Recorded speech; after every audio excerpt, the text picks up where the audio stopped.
시청자 여러분 안녕하십니까? 뉴스 더 개벽입니다. 한 주간 세계 곳곳에서 발생한 지구촌 개벽 소식을 전해드립니다.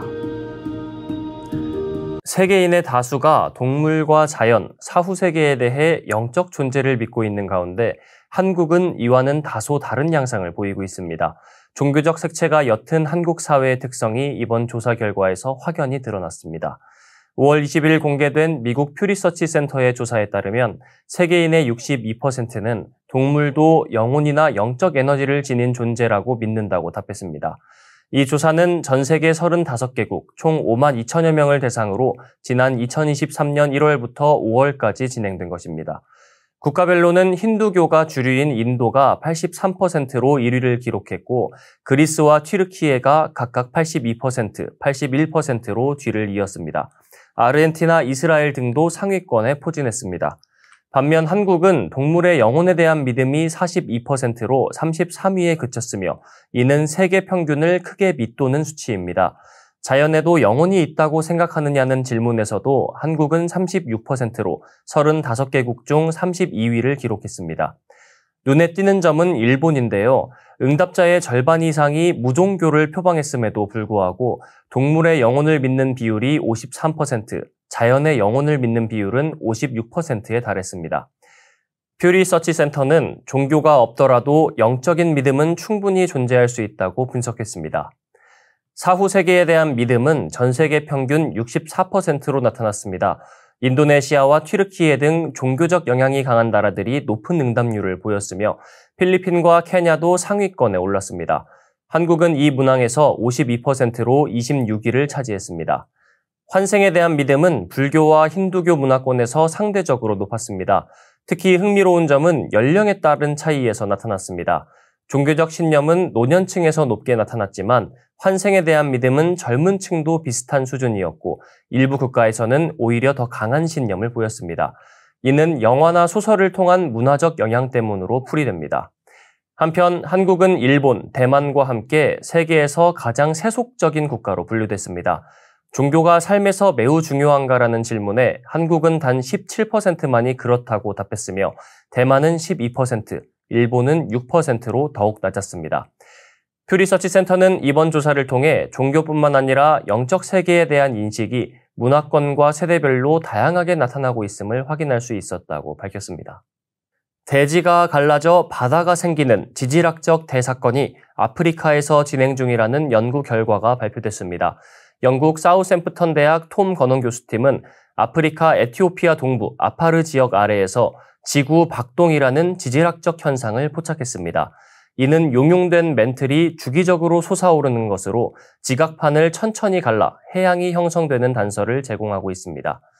세계적인 학술지 네이처 지오사이언스에 실린 이번 연구는 아파르 열곡에서 채취한 130여 개의 화산암 샘플을 분석해 진행됐습니다. 건원 교수는 화산암에서 바코드 같은 반복적인 화학 패턴이 나타났다며 이는 멘틀이 심장처럼 주기적으로 박동하고 있음을 보여주는 증거라고 밝혔습니다. 이 아파르 지역은 세계적으로도 드문 삼중 열곡지대로 홍해 열곡과 아덴만 열곡, 에티오피아 열곡이 하나로 만나는 지점입니다. 연구팀은 이곳 지각 아래의 멘틀이 고정된 덩어리가 아니라 살아 움직이는 흐름을 보인다고 설명했습니다. 특히 주목할 점은 세 열곡이 동일한 멘틀 박동에 의해 영향을 받는다는 사실입니다. 이 멘틀 흐름은 화학적 조성이 일정하지 않아 솟구칠 때마다 다른 조성의 줄무늬가 형성됩니다. 멘틀 흐름은 지각이 두꺼운 지역에선 제약을 받아 줄무늬가 촘촘해지고 얇은 지역에선 자유롭게 퍼지며 줄무늬 간격이 넓어지는 차이를 보였습니다. 연구진은 지각이 단순한 수용체가 아니라 멘틀 흐름을 조절하는 밸브 역할을 한다고 강조했습니다. 이런 작용을 통해 지각이 얇아지고 결국 파열되면서 바닷물이 들어와 새로운 해양 분지가 만들어지는 것입니다. 이에 따라 연구팀은 먼 미래 아프리카 대륙이 두 개로 쪼개지고 그 사이에 새로운 바다가 형성될 가능성을 제시했습니다. 와츠 박사는 우리는 지금 해양 탄생의 실시간 장면을 목격하고 있다며 아파르 지역은 살아있는 지구의 연구실이라고 말했습니다. 물론 이 변화가 당장 일어나는 것은 아닙니다. 지각판의 확장 속도가 연간 수밀리미터에서 수센티미터 수준이므로 새로운 바다가 생기기까지는 수백만 년이 소요될 전망입니다. 이번 발견은 단순한 지질학적 관심사를 넘어 지진과 화산 활동을 이해하고 예측하는 데 중요한 전환점을 마련할 것으로 보입니다. 피렌체 대학 데리키어 교수는 멘틀 박동은 가장 얇은 지각 아래에서 화산 활동을 유발할 가능성이 높다고 설명하며 향후 지진 예측 모델에 큰 도움이 될 것이라고 덧붙였습니다. 대한민국 인구가 100년 뒤 지금의 15% 수준으로 줄어들 수 있다는 충격적인 전망이 나왔습니다. 저출산 고령화가 계속된다면 우리 사회는 지금과 전혀 다른 형태로 변하게 될 것이라는 분석입니다. 한반도 미래인구연구원은 2일 발간한 2025 인구보고서 대한민국 인구 대전환이 온다를 통해 2025년부터 2125년까지 100년간의 인구 변화를 코호트 요인법으로 분석한 결과를 공개했습니다. 이 분석에 따르면 가장 극단적인 저위 시나리오에서 2125년 우리나라 인구는 현재의 14.6%인 753만 명으로 급감할 것으로 전망됐습니다. 이는 현재 서울시 인구보다도 적은 수치입니다. 중위 시나리오에서도 인구는 1115만 명에 그쳤고 가장 낙관적인 고위 시나리오에서도 1573만 명으로 지금의 3분의 1 이하 수준에 불과합니다. 통계청 장래인구 추계와 고정된 출산율을 기준으로 할 때 출산율 반등이 없다면 사실상 인구 소멸로 향할 수밖에 없다는 분석입니다. 인구 감소는 시간이 갈수록 가속화됩니다. 2075년까지 30%가 줄어든 뒤 이후 50년 동안 절반 이하로 급감하는 추세를 보입니다. 전문가들은 이를 인구 모멘텀이라 설명하며 장기적으로 인구 구조가 가오리형에서 코브라형으로 바뀐다고 진단했습니다.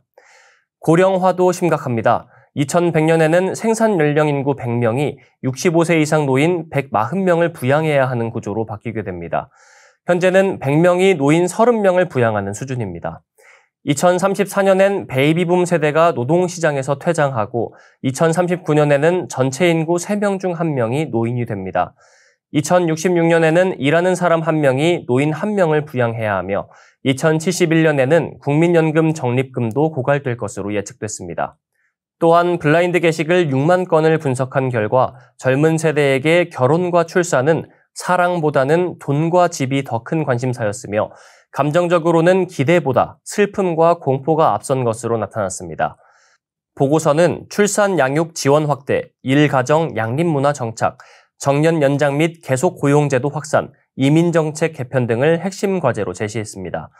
특히 인구 감소 시대에는 생산성 중심 경제구조로의 전환이 필수적이라고 강조했습니다. 한반도 미래인구연구원의 이인실 원장은 우리가 지금 어떤 결정을 내리느냐에 따라 100년 후 대한민국의 운명이 달라진다며 아직 늦지 않았고 지금이 인구정책의 대전환을 위한 마지막 기회라고 말했습니다. 유럽이 불지옥이 되었습니다. 연일 이어지는 40도 넘는 폭염과 열대야, 그리고 보기 드문 기상현상까지 겹치며 인명피해가 속출하고 있습니다.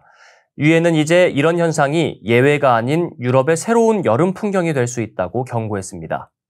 포르투갈 북부 해안, 해질 무렵 수증기를 품은 거대한 구름 장벽이 쓰나미처럼 밀려듭니다. 이른바 롤구름, 두루마리처럼 생긴 이 희귀한 기상현상은 46도를 넘는 한낮의 열기와 해풍이 맞부딪히며 만들어졌습니다.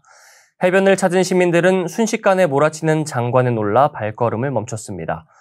기록적인 폭염은 유럽 전역을 덮고 있습니다. 그리스, 튀르키예, 이탈리아 등지에선 산불이 잇따라 발생했고 스페인에선 건설 노동자들이 열사병으로 숨지는 사고가 이어졌습니다. 프랑스는 전국에 폭염 경보를 발령하며 1,350여 개 공립학교가 휴교에 들어갔습니다.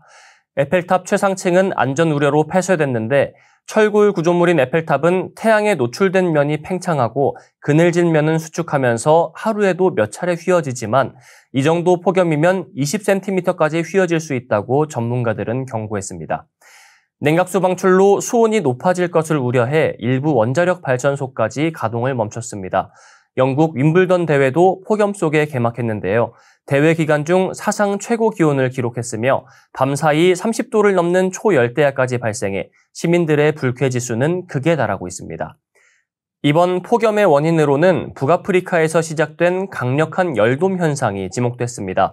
고온의 공기가 대기를 누르며 빠져나가지 못하게 하는 이 열돔은 지중해를 넘어 남유럽은 물론 북유럽까지 영향권에 두고 있습니다. 세계기상기구는 폭염을 더 이상 이례적 기상이 아닌 새로운 기후현실로 받아들여야 한다고 경고했습니다.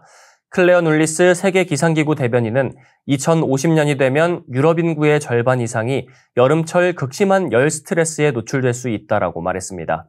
기록적 폭염으로 인한 사망자는 이미 4,500명을 넘을 수 있다는 분석도 나왔습니다. 더 이상 이변이라 치부할 수 없는 현실 속에서 유럽은 폭염 대응에 근본적인 체계 전환을 요구받고 있습니다.